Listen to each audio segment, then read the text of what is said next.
Humigit kumulang 50 bahay ang nasunog sa Tambo, Parañaque at nasa 100 pamilya na po ang apektado. Nadamay rin sa sunog ang isang bodega ng mga damit at tela. Mula sa Parañaque, may ulat on the spot si JP Soriano. JP? Rafi, naglalagablab pa yung apoy mula sa mga nasusunog na bahay dito sa isang bahagi ng Agripina Street, Barangay Tambo, Corner Quirino Avenue, Parañaque City, nang datnan natin kanina at halos dumidila pa nga yung apoy sa ilang bahay habang pinagtutulungang apulahin ng mga bombero. Umabot sa third alarm ang sunog na nag-umpisa pasado alas 8 ng umaga at ayon sa BFP Rafi, Parañaque, aabot sa humigit kumulang 50 bahay. Nayari sa light materials ang nasunog at nadamay din ang isang warehouse ng mga damit at tela na pagmamayari raw ng isang SSS Import-Export Company. Ayon sa inisyal na investigasyon ng BFP, nag-umpisa di umano ang sunog sa tirahan ng isang saning nasi. Aabot sa humigit kumulang 100 pamilya raw ang naapektuhan ng sunog at marami sa kanila ay naisalba naman ng ilang gamit pero mas marami, Rafi, ang halos wala nang nailigtas na gamit. May ilang residente pa na sinira ang isang pader sa isang bahagi ng kalye para makatakas sa sunog at makalabas sa isang bahagi ng kalsada dahil katabi lang halos ng ilog ang nasusunog na area.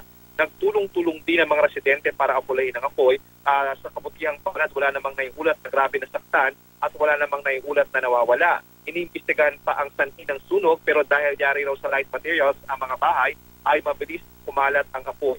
Bandang 10:20, Rafi, idineklarang fire under control ang sunog at ayon sa Parañaque BFP, Rafi, ito na ang ikatlong sunog sa area sa buwan ito. Atin mo nang likas, balik mo na sa iyo, Rafi.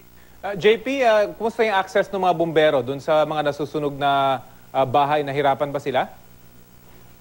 Oo, Rafi, medyo nahirapan sila dahil nga iskinita ito. Ang ginawa nila, kinailangan pa nilang pumanik sa mga gusaling katabi para lang maiangat at mahila yung mga pang-apula ng apoy nila, yung kanila mga hose, fire hose.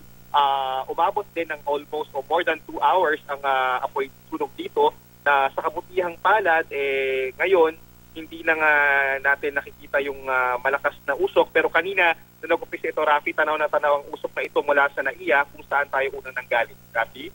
At JP, kumusta yung traffic dyan sa lugar? Meron bang major artery na naapektuhan na dahil sa sunog na yan?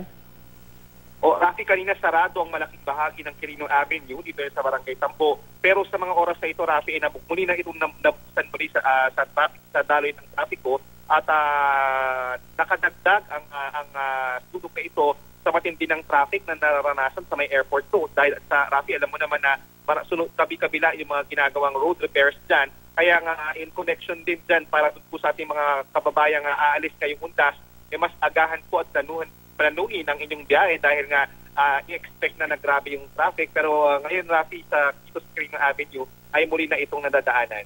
Rafi? Okay, maraming salamat, JP Soriano.